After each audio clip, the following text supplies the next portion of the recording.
தமிழர் உரிமை கழகத்தின் சார்பில் கோபியினுடைய வரலாற்றில் மிக முக்கியமான பதிவுகளை ஏற்படுத்தி கொண்டிருக்கிற தமிழர் உரிமை கழகம் சில முக்கியமானவர்களை மட்டும்தான் இந்த மேடையில் அழைத்து கௌரவிக்கும். அந்த வகையில் இந்த தினத்திலே இயக்குனர் வெற்றிமாறன் அவர்களை அழைத்து அவருக்கு ஒரு பாராட்டு விழா நடத்துவது என்று ஏற்பாடு செய்திருப்பதிலிருந்தே தமிழர் உரிமை கழகம் செய்திருக்கிற மிகப்பெரிய அற்புதமான பணிகளில் ஒன்றாக நான் கருதுகின்றேன். இதற்கு தலைமை ஏற்க வேண்டிய மிகப்பெரிய பொறுப்பு மா கந்தசாமி அவர்களுக்குத்தான் உண்டு, மருத்துவருக்கு உண்டு. ஆனால் அவரோடு பணியாற்றக்கூடிய தோழர்கள் பல பேர் இருக்கிறார்கள். அவர்களையெல்லாம் விட்டு விட்டு என்னை தலைமை பொறுப்பேற்க வைத்திருப்பதே எனக்கு சங்கடமான ஒன்றாக நான் உணர்ந்தேன். இருந்தாலும் கூட எப்பொழுதுமே ஒரு கூட்டு செயல்பாடு என்பது இயற்கையின் பார்ப்பட்டிருக்கிற ஒன்று. நான் அணிந்திருக்கிற சட்டை என்னால் உருவாக்க முடியாது. கோடி ரூபாய் மேடையில் வைத்தால் கூட உருவாகாது. இதற்கு பின்னாலே ஒரு பருத்தி உண்டு. அந்த பருத்தி விளைவித்திருக்கிறவன் ஒரு தலித் தொழிலாளியாக இருப்பான். நெற்றியிலே வியர்வையும் மூக்கிலே சளி சிந்திதான் வியர்ப்பான். அந்த பஞ்சை பருத்தியை இன்றைக்கு பஞ்சாக்கி நூலாக்கி துணியாக்கி நாம் அணுகின்றோம். எத்தனை பேருடைய உழைப்படங்கி இருக்கிறது. ஆகவே பல பேருடைய உழைப்பை கொண்டுதான் ஒரு முகமாக பருத்தியாக துணி வருகிறது. அதுபோல் இந்த தமிழர் வெற்றி கழகம் யார் என்று தங்களை அடையாளப்படுத்திக் கொள்ளாமல் என்னை தலைவாங்கி சொல்லியிருப்பது இந்த நிகழ்வுக்கு மிகப்பெரிய சிறப்பு உண்டு. அந்த அடிப்படையிலே கோபியில் நடந்து கொண்டிருக்கிற இந்த அற்புதமான விழாவில் இந்த விடுதலை 2 என்கின்ற இந்த படத்தின் சார்பில் நடக்கக்கூடிய பாராட்டு விழா ஒரு வரலாற்று சிறப்பு மிக்க ஒன்று. என்று கேட்டால் எனக்கு முன்னாலே பேசிய மருத்துவர் அற்புதமாக சொன்னார்கள். இங்கே இது ஒரு தத்துவ பாடம் என்று சொன்னார். இட்ஸ் எ பொலிட்டிக்கல் எஜுகேஷன் என்ற வார்த்தையை பயன்படுத்தினார். நாங்கள் 100 கூட்டம் போட்டாலும் உபரி உழைப்பு என்பதை சொல்லி எங்களால் புரிய வைக்க முடியாது. ஆனால் வெற்றி மாறனுடைய இந்த படம் உபரி உழைப்பை அற்புதமாக எடுத்து காண்டிருக்கிறது. இன்றைக்கு உழைப்பு இன்றி உற்பத்தி இல்லை, உழைப்பு தான் அடிப்படை என்பதை அதில் வந்திருக்கக்கூடிய தோழர் கியார் அவர்கள் அற்புதமாக சொல்லுவார்கள். உழைப்பு உங்களுடையது, உற்பத்திக்கு சொந்தக்காரர்கள் நீங்கள். ஆகவே நீங்கள் இல்லாமல் இந்த நிலத்திலே யாரும் எதையும் செய்ய முடியாது, அறுவடை செய்யுங்கள் என்று சொல்லுவார். டே என்று கூப்பிட்டால் என்னடா என்று கேள் என்று கேட்ட சீனிவாசனுடைய குரல் இந்த பதிவிலே உண்டு. துண்டை, சிகப்பு துண்டை தோளிலே போட்டக்கூடிய பெருமை இன்றைக்கு நமக்கு உண்டு. இன்றைக்கு நான் சிகப்பு சக்கா போடல, ஆனாலும் கூட ஒரு காக்கி சட்டை போட்டிருக்கிறவனுக்கு என்ன திமிரு உண்டோ அதை காட்டிலும் 100 மடங்கு திமிரு சிகப்பு சட்டையை போட்டிருக்கிற எனக்கு உண்டு என்று கேட்டால் அந்த சட்டைக்கு பின்னால் இருக்கிற தியாகத்தின் வரலாறு, இரத்த வரலாறு, தூக்கு மேடைக்கும் துப்பாக்கி குண்டுக்கும் குண்டாந்தடிக்கும் சிறைச்சாலை சித்திரவதைக்கும் இலக்காகி பெற்றிருப்பது தான் செப்பு. அது வர்ணம் அல்ல, இரத்த தியாகம் அது.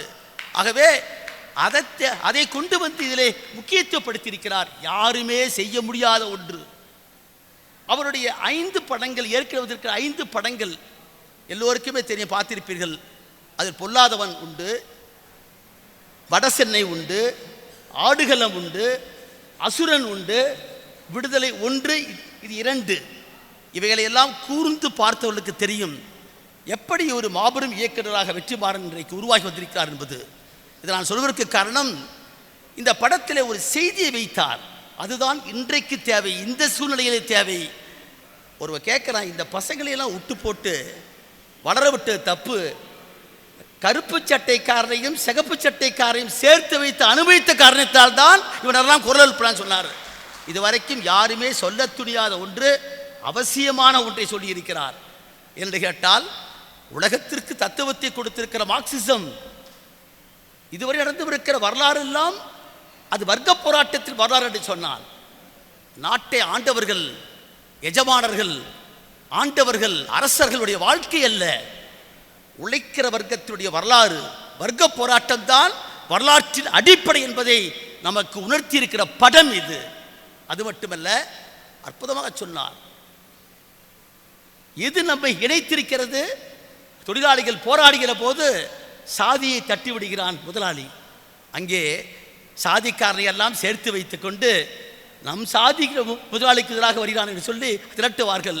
அங்கே வாத்தியார் பெருமாள், அவர் விஜய் சேதுபதியாக இல்லை, பெருமாளாகவே தன்னை மாற்றிக்கொண்டார் என்ற நடித்த அற்புதமான ஒரு நடிகர் அவர்.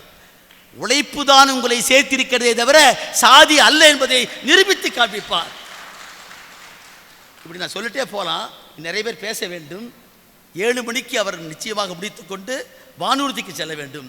ஆகவே இந்த நிகழ்வில் அவர் இன்றைக்கு கொண்டு வந்திருக்கிற காட்சி எல்லோருக்குமே தெரியும். ஆனாலும் தெரிந்தவற்றை மக்கள் ஏற்கும்படியாக சொல்லுவது என்பது அதுதான் திரைப்படத்துடைய மிகப்பெரிய ஒன்று. இஸ்கரா என்ற பத்திரிகையை லெனின் துவக்கிய போது சொன்னார். அதற்கு பெயர் தமிழில் உண்மை என்று பெயர். உண்மைதான் வெல்லும், அதைத்தான் வாய்மையே வெல்லும் என்று நாம் சொல்கின்றோம்.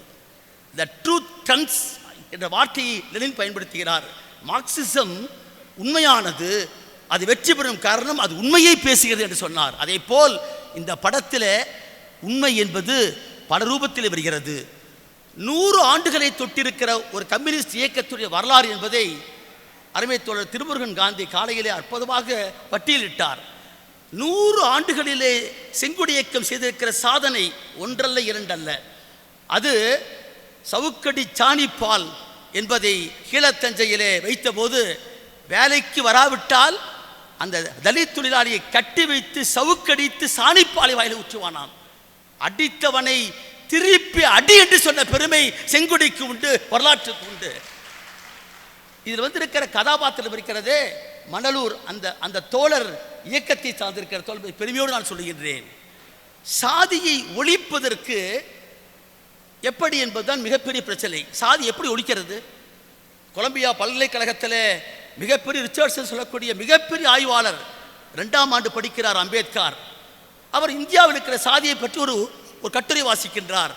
அதை எதிர்த்து நின்று நீங்கள் சொல்லுவது தவறு என்று சொல்லவர் அன்றைக்கு 23 வயது நிரம்பிய புரட்சியாளர் அம்பேத்கர் என்பதை பதிவு செய்கிறார். இங்கே அவர் சொன்னார், எனக்கு ஒரு 6 மாதம் நேரம் கொடுங்கள், எனக்கு நான் ஒரு கட்டுரை வாசிக்கிறேன் என்று சொன்னார்.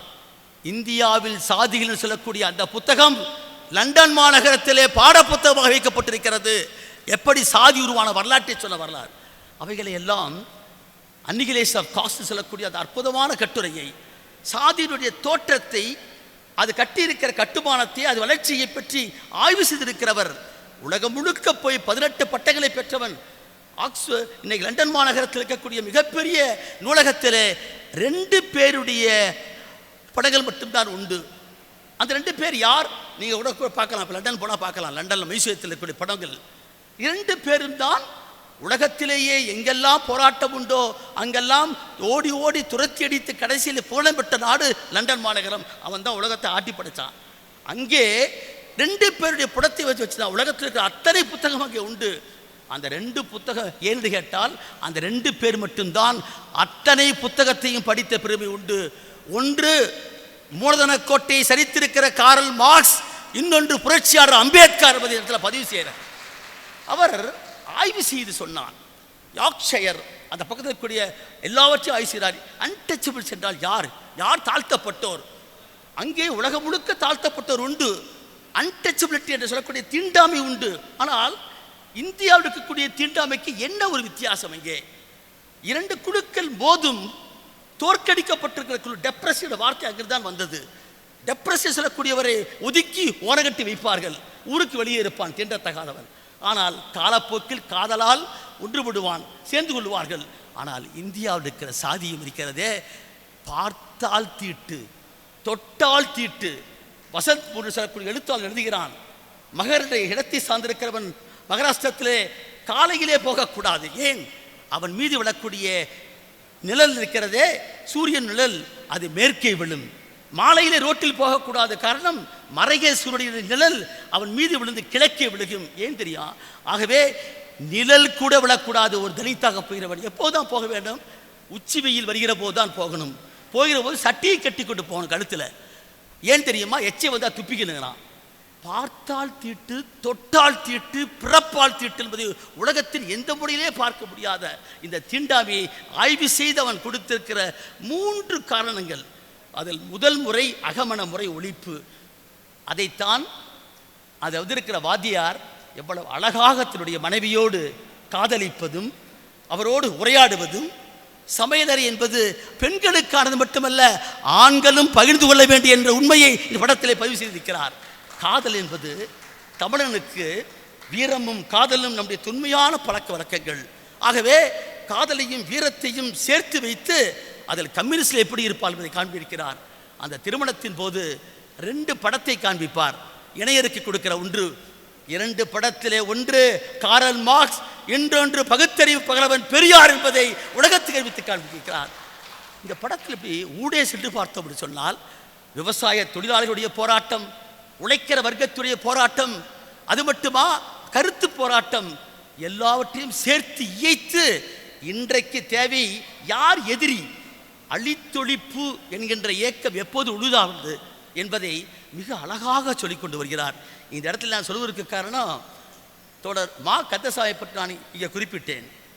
அந்த தோழர் அவர் நாங்கள் சின்ன பையனாக இருக்கும் போது இங்கே அரட்டுப்பாளையத்தில் கலைஞர் கருணாநிதி அவர்கள் வருகிறார்னு சொன்னாங்க. என்னன்னு கேட்டால் அவருக்கு திருமணம், அதுக்கு தலைமை தாங்க வருகிறார். அவர் யாருன்னு சொன்னால் எங்கள் ஊருக்காரங்க தான். அவங்க வந்து துணையாருடைய அம்மாவெல்லாம் எங்கள் ஊருக்காரங்க பவானி. அவருடைய சாதி வேறு, இவருடைய சாதி வேறு. அந்த காலத்திலேயே கட்டடிப்பாளையத்திலே சாதி மறுப்பு திருமணத்துக்கு கட்டியம் கூறி உலக அறிவித்த பெருமை தோழருக்கு உண்டு. அது மட்டுமல்ல, அவருக்கு இருக்கிற தன்மையான தெரியுமா, நான் நடத்தின வழக்குகள் பல உண்டு. நான் நக்கீரன் கோபால் அவர்களுக்கு வழக்காடி இருக்கின்றேன். அதே போன்று மாறன் தோழருக்கு வழக்காடி இருக்கின்றேன். அதேபோல் மணிகண்டருக்கும் முத்துக்குமாருக்கும் சத்தியமூர்த்திக்கு வழக்காடி இருக்கின்றேன். இந்த மேற்கு தொடர்ச்சி மலையில் இருக்கக்கூடிய வழக்குகளில் எல்லாம் மிக கொடுமையான வழக்காக இருக்கக்கூடியது வெள்ளித்திருப்பூர் காவல் நிலையத்தை வீரப்பன் தாக்கிய வழக்கு என்பது. பட்ட பகலிலே போய் அங்கே துப்பாக்கி தூக்கலாம். அந்த வழக்கை நடத்தின அந்த தோழர்களை எல்லாம் தைரியமாக கொண்டு வந்து தன் வீட்டிலே உட்கார வைத்து சாப்பாடு போட்டிருக்கிற பெருமை தோழர் மாக்கா அவர்களுக்கு உண்டு என்பதெல்லாம் பதிவு வைக்கின்றன. அதே போல் கலிய பெருமாள் ஒரு மாபெரும் போராட்டக்காரர். பிரபாகரன் அவர்கள் அவருடைய இறுதியிலே சொன்ன ஒரு வாசகத்தை பற்றி நான் படிக்கவில்லை, எல்லோருக்கும் தெரிந்திருக்கக்கூடிய உண்மை அது. தமிழ்நாட்டிற்கு நீங்கள் மீண்டும் போனால் யாரை சந்திப்பீர்கள் என்று கேட்டாரலாம். அப்போது அவர் சொன்னது, பாண்டி பஜாரில் நடந்த ஒரு சம்பவத்திற்காக சிறைக்கு போன பின்னால் கலிய பெருமாளவர்களோடு அவர் பேசுகிற வாய்ப்பு கிடைத்திருக்கிறது. அப்போதுதான் கம்யூனிஸ்டுடைய போராட்டம் தியாகத்தை பற்றி உணர்ந்து கொண்டார். நான் மீண்டும் தமிழ்நாட்டுக்கு போனால் பார்க்கக்கூடிய ஒரு நபரோடு சொன்னால் அவர் தோழர் கலிய பெருமாள் என்பதை பதிவு வைத்தார். இது பல பேருக்கு தெரியும். ஆனால் அந்த கலிய பெருமாளுக்கு வீட்டுக்கு வந்து உட்கார வைத்து உணவு போட்டு அவருக்கு கடைசியில் காய்கறி கடை வைத்திருந்து கஷ்டப்பட்ட போது எஸ்டிடி பூட்டு கூட வைப்பதற்கு உதவி செய்த பெருமை அடிமை தோழர் வந்து மாக்காவுக்கு உண்டு, அந்த தோழருக்கு உண்டு. யாருண்டுவார் வந்து தனுன்னு பேர் வைக்கிறார். எல்லாம் ஆச்சரியப்படுறாங்க, தனுங்கிற பேர் ஒருத்தர் வைக்க முடியும் சாதாரணமாக? அப்பேற்பட்ட ஒரு தோழர், அதோடு இணைந்திருக்கிற இந்த படை, இங்கே அமர்ந்திருக்கிற படை, அருமை தோழர் சென்னைப்படி அமர்ந்திருக்கிறார், மருத்துவர் நம்முடைய இளங்கோவன், பெரிய படை. ஆனால் இந்த பகுதி மௌடிகத்தை கொண்டிருக்கிற பகுதி, ஆதிக்கம் நிறைந்திருக்கிற பகுதி. இந்த அழித்து ஒழிப்பது என்பதை அந்த இயக்கத்திற்கே தலைமை பொறுப்பேற்றது தான் தோழர் பொன்னையன் இங்கே அமர்ந்திருக்கிறார். அவர் வேற சுயசார்பு என்கிற பேரை வச்சிருக்கார். இப்போ ஒரு வாழ்க்கை தன்னை எப்படி உயர்த்துகிறது, வளமைப்படுத்துகிற இயற்கையின் தத்துவத்தின் பிரகாரம் ஒன்றுடன் ஒன்று மோதுகிற போது ஒன்று ஒன்றோடு மோதி ஒன்று பிறக்கும். தீசிஸ் ஆன்டிதீசிஸ் சிந்தசிஸ் என்று சொன்னார். அதுபோல கருத்துக்கள் மோதுவது தேவை. ஆனால் அந்த கருத்து மோதலில் உருவாக வேண்டியது தெரியுமா, ஒரு புதிய சக்தி. அதை இந்த படம் இன்றைக்கு வலியுறுத்துகிறது. அதற்கு எடுத்துக்காட்டாக இருப்பவர்தான் அருமை தோழர் திருமுருகன் காந்தி அவர்களை வந்திருக்கிறார்கள். தமிழ்நாட்டின் முகம் என்று சொன்னார் தோழர், சந்தேகமே கிடையாது. ஐநா மன்றத்திலே பேசிவிட்டு வருகிறார். பெங்களூரில் இருக்கிறாரு, அவரை போய் அங்கே கைது பண்ணுறாங்க. ஏன்னா அப்பேற்பட்ட ஆள் அவர் பார்த்தா அவர் பாருங்க, அவர் இவரை கண்டு ஏஞ்சான், சாங்சாமியை கண்டு, சுதாபதராஜை கண்டு, கன்சால்ஸை கண்டு, ஹோனிபாபை கண்டு அஞ்சுகிறவர் தான் இவரையும் கண்டு அஞ்சான். தமிழ்நாட்டில் குறி வச்சுக்கிற ஒருத்தர் ஒரு ஆள் தப்போ ரைட்டோ தமிழ்நாட்டில் திராவிட இயக்கம் இருக்கிற காரணத்தினால்தான் இவரெல்லாம் உயிரோடு இருக்கான்னு நான் நம்புகிறேன். நமக்கு நாம் விமர்சிப்போம், வேறு விஷயம். விமர்சிப்போம் நாங்கள், அது வேற விஷயம். இவர் ஏன் கைது பண்ணுறான்? தூத்துக்குடியில் நடந்திருக்கிற கொடுமையை ஐநா மன்றத்திலே உறக்க பேசிய மாபெரும் தோழர் தான் திருமுருகன் காந்தி அவர்கள். ஆகவே எல்லாவற்றையும் இணைப்பது எங்கே என்று கேட்டால் இந்த படம் அதை செய்திருக்கிறது. நாங்கள் சாதிக்க முடியாதை சாதித்திருக்கிறது. நான் கோகுல்ராஜ் வழக்கு நடத்திய போது இதே இடத்திலே பாராட்டு சொன்னார்கள் தோழர்கள். இந்த அமைப்பு தான் பாராட்டுக்குரியது. அப்போது நான் சொன்ன வார்த்தை இன்றைக்கு அவர் தோழர் சொன்னார், இது என்னுடைய இது மட்டுமல்ல, நான் முகம்தானே தவிர இது ஒரு குழுவினுடைய முயற்சி என்று சொன்னாரே தோழர் வெற்றிமாறன். அதுதான் நமக்கு இருக்கிற முக்கியமான ஒன்று. யார் எதிரி? ஆயுதத்தை தூக்கினார்கள், குண்டு தயாரித்தார்கள், அதில் வெடித்து இறந்து போனார்கள், அதுவும் உண்டு. இதிலிருந்து வேறுபட்டு போனார் கே தோழர். அதையும் விவாதித்து இறுதியிலே எது வெல்ல வேண்டும் என்று சொன்னால் தத்துவம்தான் தலைவனே தவிர தனி மனிதன் அல்ல என்பதை இந்த இரண்டத்திலே போதித்து நம் மண்ணும் மொழியும் மரபும் வாழ்க்கை என்பதை சொல்லி அதை பாதுகாப்பதுதான் என்று சொன்னார். இன்றைக்கு ஒரே நாடு ஒரே தேர்தல், இந்த ரெண்டு முழக்கத்தை தன் படத்திலே எது எதிரி என்பதை இனம் காண்பித்து விட்டு எடுக்க படத்தால் தான் அவர் கிடைக்கக்கூடிய மிகப்பெரிய கூட்டமே. இப்போ ஏறு இந்த டங்ஸ்டன் கம்பெனியை, டங்ஸ்டன் உடைய அந்த மூலவேரை யார் தூக்க வருகிறார்? பாக்ஸாட் ஃபைட்டரை யார் தூக்க வருகிறார்? இன்றைக்கு மிகப்பெரிய கார்ப்பரேட்டுகளும் காவிமயம்தான் மக்களுக்கு எதிரி என்பதை இந்த படம் இன்றைக்கு உணர்த்தியிருக்கிறது. ஆகவே அதை எதிர்க்க வேண்டிய பொறுப்பிலே தான் இறுதியாக தோழர் கொல்லப்படுகிறார். எந்த படத்திலையுமே பார்த்தீங்கன்னா வசந்த மாளிகை படம் அற்புதமான படம், அப்படியே பார்த்தா பாட்டு ரசிப்போம். கேரளாவில் காமிக்கும் போது சாகர மாதிரி காமிக்கிறான், ஆனால் தமிழ்நாட்டில் காமிக்கும் போது காமிக்க மாட்டேன், மீண்டும் உயிர் பிடிச்சிக்குவார். ஏன்னா மக்களுடைய சென்டிமெண்ட் அந்த மாதிரி. ஆனால் யதார்த்தத்தை, அப்ஜெக்டிவ் ரியாலிட்டியோட வார்த்தையை மார்க்ஸ் பயன்படுத்துவார். யதார்த்தம் பார்க்கிற ஒன்று என் மெய்யியல் என்பது நான் பார்ப்பதும் காண்பதும் தொடுவதும் உணர்வதும் இருக்கிற ஐவகையான புறவியல் உண்மைகளையும் அதிலிருந்து எடுத்துக்கொண்டிருக்கிற என்னுடைய கருத்து இருக்கிறதே, இந்த கருத்து என்னுடைய கான்சியஸ்னஸ் என்று சொல்லக்கூடியதே social being determine social consciousness சொல்கிறார் மார்க்ஸ். இங்கே சமூக வாழ்க்கை தான் சமூக உணர்வை தீர்மானிக்கிறது என்கிறார். நம்மிடம் கட்டப்பட்டிருக்கிறது சமூக உணர்விக்கிறதே, அது சாதியத்தால் மதத்தால் கடவுளால் கட்டப்பட்டிருக்கிற போலி என்பதை இந்த படம் ஒரு வரலாறாக நமக்கு காட்டுகிறது. ஆகவே அப்படியே கொண்டு வந்து அத்தனையும் இணைத்து 100 ஆண்டுகளிலே கம்யூனிஸ்ட் இயக்கம் செய்திருக்கிற தியாகம், தமிழ்நாட்டிலே திராவிட இயக்கம் செய்திருக்கிற ஆரிய எதிர்ப்பு, அதோடு சேர்ந்து தமிழ் தேசியம் என்பதையும் இணைத்து மாநில உரிமையோடு சுயநிர்ணய உரிமையோடு பேசியிருக்கிற படம் என்பது இந்திய வரலாற்றிலேயே முதலாக இந்த படம் தான் என்பதை நான் இந்த இடத்துல உணர வைக்கின்றேன். இது இன்னும் கொஞ்சம் மேலே முன்ன போய் பாருங்க, அசுரன் படத்தில் கடைசியில் கேட்ட காட்சி அற்புதமான காட்சி. கடைசியில் தன்னுடைய மகனுக்கு சொல்லிவிட்டு போவான், அற்புதமாக சொல்லுவான், சிதம்பரம் உங்கள்கிட்ட நிலம் இருந்தால் எடுத்துக்குவான், பணம் இருந்தால் பிடிக்குவான், படிப்பை மட்டும் பிடுங்க முடியாது சிதம்பரம் வரல, நீ படி படி படி படி என்று சொன்னான். அறிவுதான் விடுதலை செய்யும் சொன்னான் காரல் மார்க்ஸ். அதே போல் நீ படி, ஆனால் நீ அதிகாரத்துக்கு வந்த பின்னால் உன்னை யாரெல்லாம் அடக்குமுறை செய்தார்களோ அந்த அதிகாரத்தை போல் நீ நடக்கக்கூடாது, அவர்களையும் இணைத்து போ. காரணம் நம்மை இணைப்பது மொழி, தமிழ் மொழி என்று சொன்னார். அந்த பெருமை சாதாரண மனுஷியமா இவைகளையெல்லாம் உள்ளடக்கி ஒரு அல்லாதான் நம்ம மருத்துவர் சொன்னார். இது ஒரு சோஷியல், இது ஒரு பொலிட்டிக்கல் எஜுகேஷன் சொன்னார். அரசியல் என்பது வாழ்க்கையோடு சம்பந்தப்பட்டிருக்கிற ஒன்று. ஆகவே இந்த படத்தில் இருக்கிற ஒவ்வொன்றும் இன்றைக்கு நமக்கு காட்டக்கூடிய வழிகாட்டி. வாடிவாசல் படம் அடுத்து வரப்போகிறது. சூர்யாவோடு அவர் தொடங்கிறதாக நான் படிப்பில் பார்த்தேன். என்ன நான் விவாதிக்க எனக்கு பெரிய கலைஞர் இப்போ நிமித்தம் கிடையாது, எனக்கு வழக்கு மட்டும் நடத்துவேன், ஒரு கம்யூனிஸ்டாக நடத்துவேன். எங்கெல்லாம் ஒடுக்குமுறையும் அடக்குமுறையும் உண்டோ அங்கே நிற்பது எங்களுடைய கடமை என்ற முறையில் நாம் நின்று கொண்டிருக்கிறோம். ஆகவே அதுதான் எங்களை இணைத்திருக்கிறது.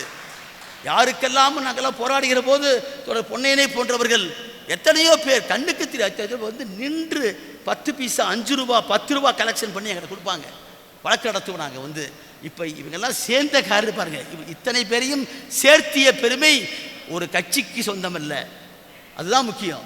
இங்கே இணைப்பு என்பது எது தேவை என்றால் மார்க்சும் பெரியாரும் அம்பேத்கரும் இணைந்திருக்கிற ஒன்றுதான் இன்றைய தேவை என்பதை இந்த படம் எனக்கு உணர்த்தி காட்டியிருக்கிறது. ஒரு கட்சி செய்ய வேண்டிய வேலையை ஒரு திரைப்படம் செய்திருக்கிறது. ஆகவே அந்த அடிப்படையிலே தான் இந்த படத்திற்கான மிகப்பெரிய பாராட்டு நடத்துகிறோம். இந்த பாராட்டு விழாவுக்கு சொந்தக்காரர் அவர் அற்புதமாக சொல்லுவார். அவர் தவமைப்பு, அவருடைய பேச்சு, எழுத்து என்று கேட்டால், எங்கள் தோழன் சந்திரகுமார் ஆட்டோ ஓட்டுறார், பீலமேட்டில் ஆட்டோ ஓட்டுவார். நான் பாம்லாஸில் போய் கேஸ் எடுத்துவேன். காலங்கத்தை 8 மணிக்கு போவேன், ராத்திரி 7 மணிக்கு வருவேன். லாக்அப்னு ஒரு புத்தகத்தை எழுதி என்கிட்ட கொண்டாந்து கொடுத்து தோழரை இதுக்கு முன்னுரை எழுதுன்னு சொன்னார். என்றால் எனக்கு இருக்கிற வேலைப்படுவில் அப்போ எல்லாம் வழக்கு தான் முக்கியமான நான் இப்போ நினைப்பேன். அந்த தோழருடைய அனுபவம் இருக்கிறது, சாதாரணமான அனுபவம் இல்லை. முன்னுரை பெற்றார் கேட்டால் 1 மாதம் எழுதி தர முடியல தோழர்கள் என்னால். ஆனால் அதே புத்தகம் தோழர் வெற்றிமாறன் கைக்கு கிடைத்தது. அது விசாரணையாக உலகமே போட்டி புகழ்ந்த தோழர்களே. இன்றைக்கு சந்திரகுமார் சொன்ன உலகத்தையே தெரியும். அதே போல் எது யார் கையில் கிடைக்கணுமோ அப்படி கிடைக்கணும். அப்படிப்பட்ட ஒரு நல்ல விஷயத்தை எடுத்து கொடுத்திருக்கிறார். ஆகவே தான் இந்த மன்றத்திலே இந்த கூட்டத்தில் நாம் நடத்துகிறோம். பெரியார் என்ற ஒரு மனிதன், அம்பேத்கராக 18 பட்டம் வாங்கினவர், கார்ல் மார்க்ஸ் உலகத்தின் தத்துவத்தை பூரா படித்தவர்கள். ஆனால் பள்ளிக்கூடத்துக்கே போகாத ஒருத்தர் இத்தனையே பற்றி ஆயுதம் இப்ப இல்ல 1921 எழுதுறாரு. சாதாரணமான ஒன்றா? எந்த ஒரு தோழர், எங்க தோழர் வர்றாரு, வெளிநாட்டில் வர்றாரு, வெளிமாநிலத்துக்கு வர்றாரு, யாருங்க அவர் அச்சுத மேனன்கிறாங்க, நாராயண ரெட்டிங்கிறாங்க, சுதாகர் ரெட்டிங்கிறாங்க. தமிழ்நாட்டிலே சாதியோடு இணைத்து பேசுவது அவமானம் என்பதை ஏற்படுத்தி காட்டிய பெருமை பெரியாருக்கு உண்டு. அவர் சமூக சீர்திருத்தவாதிகளும் கிடையாது, ஒரு புரட்சியாளன், ஒரு கலகக்காரன், விஞ்ஞானபூர்வமாக சிந்தித்தவன். ஆகவேதான் அந்த மண்ணிலே, இந்த ஈரோட்டு மண்ணிலே அவருடைய படத்திற்கு கிடைத்திருக்கிற முதல் வெற்றியாக நாம் கொண்டாடுகிறோம். அதை கொண்டாடுகிற பெருமையை நம்முடைய தமிழ் உரிமை கழகம் இன்றைக்கு ஏற்றுக்கொள்கிறது. அந்த வகையிலே இந்த சிறப்பான நிகழ்வுக்கு வந்திருக்கக்கூடிய அத்தனை பேரையும் பாராட்டி, இதில் ஒன்றை நான் சொல்லிக்கொள்ள விரும்புகின்றேன். இதற்காக நிகழ்ச்சியை ஏற்பாடு செய்த போது தோழர்கள் போய் கேட்குறாங்க, ஃப்ளக்ஸு போடணுங்கிறாங்க. ஒரு மருத்துவர் சொல்கிறாரு, எத்தனை ஃப்ளக்ஸ் போடுறீங்க? 4 ஃப்ளக்ஸ் போடுறாங்க. எத்தனை செலவாகும்? 20,000 ரூபாய்ன்னு சொல்கிறாங்க. 20,000 ரூபாயும் மருத்துவரை ஏற்றுக்கொண்டார். இப்படித்தான் இதில் போகிறான், யாரும் ஒரு பைசா நாங்கள் போடல. இப்பொழுது நான் சொல்கிறேன், என் தலைமை உரையை முடிக்கிற போது உங்களுக்கும் ஒரு பங்கு இருக்க வேண்டும். இங்கே இருக்கிற தோழர்கள் அத்தனை பேருக்கும் நாம் யாரிடம் போய் கையேந்து இருக்கவில்லை, தன்னார்வத்தோடு வந்து போடுகிறார்கள். இந்த நிகழ்ச்சிக்கும் இங்கு இருக்கிற தோழர்கள் உங்களால் முடிந்த உதவியை நம்முடைய தோழர்கள் துண்டேந்தி வருவார்கள். அவரிடத்தில் உங்களால் முடிந்ததை கொடுத்து இந்த நிகழ்வுக்கான செலவை ஈடுகட்ட வேண்டும் என்று கேட்டுக்கொண்டு, இந்த அற்புதமான வாய்ப்பிலே என்னை தலைமை தாங்கிக் கொள்ளக்கூடிய ஒரு பொறுப்பை கொடுத்தமைக்காக நன்றி கூறிக்கொண்டு, அடுத்தபடியாக இந்த நிகழ்ச்சியிலே தற்சார்பு விவசாய சங்கத்தின் சார்பில் தமிழ்நாட்டில் மட்டுமல்ல இந்தியாவிலேயே ஒரு தலைசிறந்த இயக்கத்தை கட்டி தன் கருத்துக்களை மார்க்சியத்தோடு பெரியாரோடு இணைத்துக் கொள்ளக்கூடிய ஒரு அற்புதமான தோழர் நம்முடைய கி.வே. பொன்னையன் அவர்கள் உரையாற்றுவார்கள்.